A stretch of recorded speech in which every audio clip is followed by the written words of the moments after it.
Imagine me and you, I do. I think about you day and night. It's only right to think about the girl you love and hold her tight. So happy together, so happy together. Welcome back mga kanabi. So today, sasamahan nyo kami na i-tour.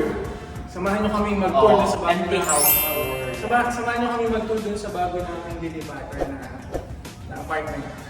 So yun, dati kasi nakatira kami sa isla. So ngayon magiging city girl. City girl na kami ngayon. So like ngayon pala namin makikita yung itsura talaga ng loob after slight renovation. Yes, baka makalit pa rin sa loob. Check natin. Kasi isa siya sa mga medyo old building na siya dito sa city ng Abu Dhabi. We'll see.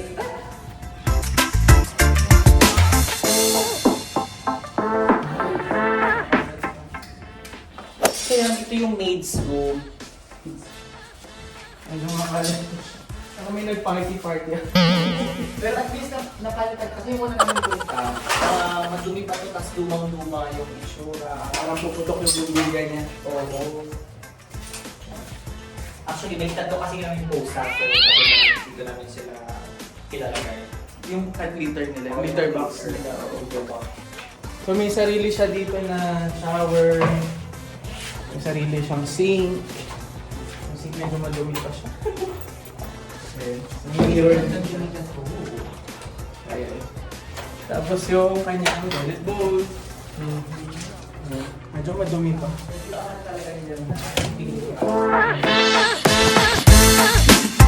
Ito yung tinatawag na foyer. Spell. Foyer. Backwards. Sino mukha ng spell na po? Ano? F-O-W. W. Search na. Four. Hindi, foyer siya. F-O-Y-E-R. So para siya yung makikita mo sa yung pagpasok. Entrance hall. Parang gano'n. So ito yung parang kung CR nila namin. Maliit yan siya. Mga inverse, okay. So inayusan natin. Malinis yung tiles niya, no? Ayun, puting-puti pa yung ano. Oo. Kasi naman ko nagkaroon sila ng mga renovations. Ito yan. Dito tayo sa ito. Sa sala. So yung mga sala dito sa city, mostly sinasarahan nila. Yung tawag nila dito is salon. Salon. Salon. Hindi siya sala, parang salon. Ito pa naman mag-ano ng mga buko, magbulot. Para may privacy din. So kapag ka may gatherings or anything, nasasara nila yung pinto para hindi ma-istorbo yung mga natutulog doon sa bantang yung mga bedrooms.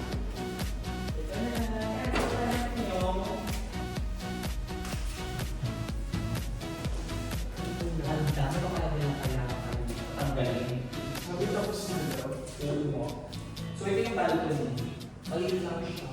Kasi, pero ang nagustuhan ko kasi dito, kaya nilaban talaga namin siya sa mga kasamahan sa bahay. Kasi baka din, aray! Be careful. Oo. Maganda yung view niya, tinan niyo.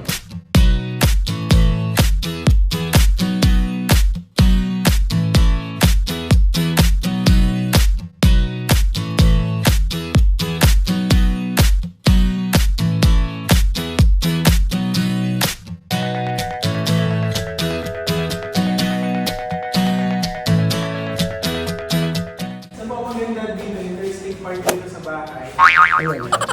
Yung birthday party dito sa bahay, ito, like may balcony siya dito, connecting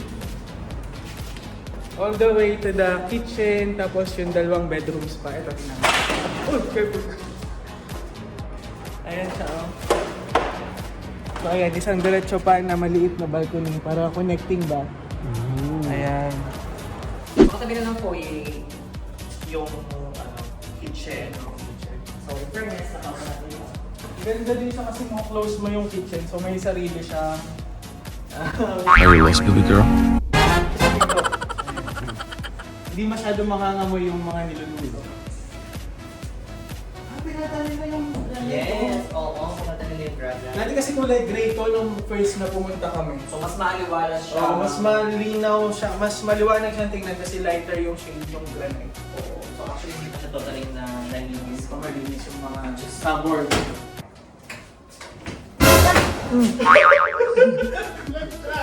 Ang dami.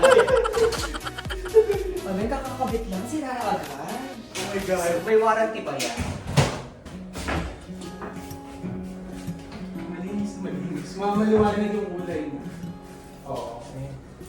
So at least after namin tumira dito ng mga ilang buwan, makikita natin yung Transformation. Transformation. Oh, di ba kami sa linis natin sa thermostat yung kitchen, so pwede ka dito maglatag. Kasi pwede maglatag, maglagay ka ng tulugan. Tapos meron din siyang may sariling laundry area. Mga boss mo din siya. Pwede rin dito yung sampayan para matuyo yung mga sinampayan. Hindi mo na kailangan bitahin. Oo. Isa lang pa lang sa kaya ng cash. Kasi ito yung sinasabi ko kanina na balcony na like connecting siya dun sa salon, dun sa living area. Tapos ito yung papunta pa ng bedroom sa dalawa. Ito naman tayo dun sa mga bedrooms. So bali itong apartment na to is consists of 3 bedrooms And one needs room. and 1 needs room. So yung pinaka-bathrooms mo? 1, 2, 3, 4. 4, no? 3 bathrooms, tapos 1 washroom. Depende sa'yo kung gusto mong maligo dun sa Yung powder. Yun, so yung dalawang room dito sa labas, aside from masters, is meron silang Sharing. sharing.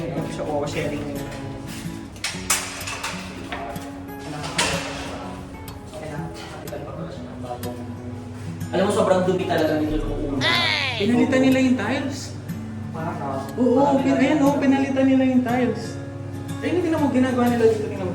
Yung iba parang Ito. pinatungan mo. Ito, pinalitan nila.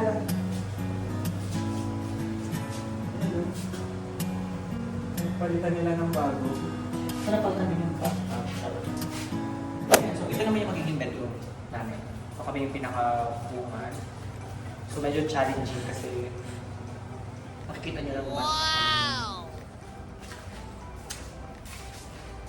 So yung magiging default na pintura palagi sa mga building paglilipatan mo, lagi siyang white.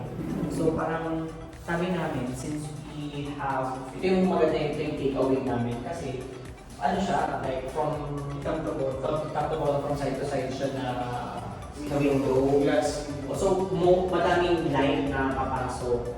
So maglagay ng curtains. Tapos yung pintura, instead na magla-light kami ng pintura, magda-dark kami. Para medyo nagbabalance yung moody at saka yung light.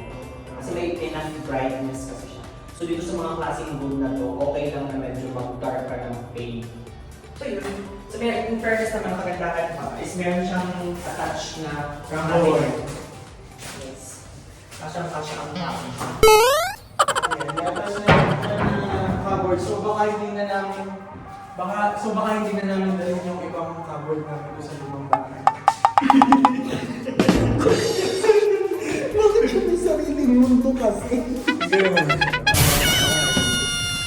May sariling mundo siya. Ano ba? Hoy, ako nagkocontrol sa'yo. Ano dyan? Kasi overthinking natin parang ibang fruit yung mga ano niya. Kasi Yung mga doors at saka yung... Anong tawag sa ganito? biga, charot. Kasi yung part na nag-hold ng pinto. Kasi pagka nililipad ka kasi ng bahay dito sa UAE, or kahit siguro saan, mostly kung anong ibibigay sa'yo na bahay is kung ano yung default na itsura niya talaga from the very beginning. So kung default talaga niya is white paint tapos beige yung pintuan, gano'n na talaga. Kahit ano pa yung ano. Default siya sa buong apartment, sa buong building. Sa buong building, so parang uniform siya. So wala kaming choice. So ang magagawa lang namin dun is kami mismo magpapasad siya. Or at our At our own cost. Oo, gano'n. So yung tayo sa isang room.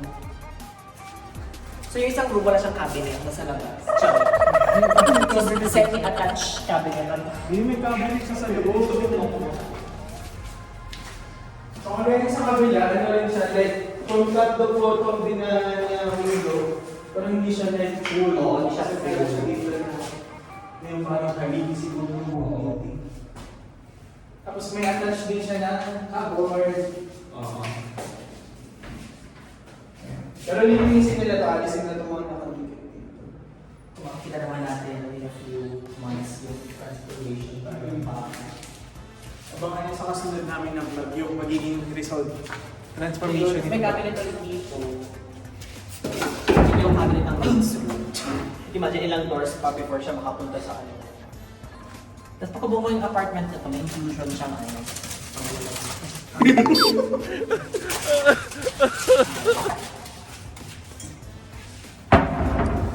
So ito yung master's bedroom. Ito si Madam. Ito siya ang pinakamayroon. So ayan, ito naman, yung pinagkaiba lang ito dun sa ibang kwarto is yung window niya is hindi siya like full, hindi siya full tatlo. Meron lang siya dalawang window.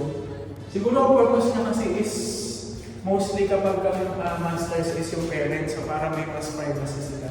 Diba? Pero maganda, meron siyang walking closet. Yes. Walking walkout. Walking closet. Pwede pa rin yung tayo Chandelier, no? Yan. Effect yan kung lalagyan niya ng chandelier. Isang parang after yung malito.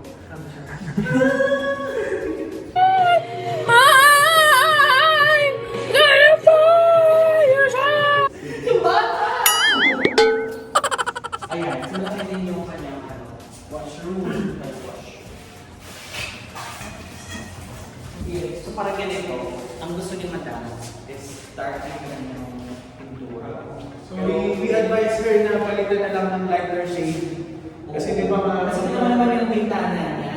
Yun, so makikita niya parang liit yung bintana. So parang yung source of light niya. Kakamuti. Though meron siyang dalawang ceiling na lights. So, consider niya yung sinasabi namin na dapat lighter shade lang dapat yung pintura niya. Saka mag-add siya ng mga lights. Na hindi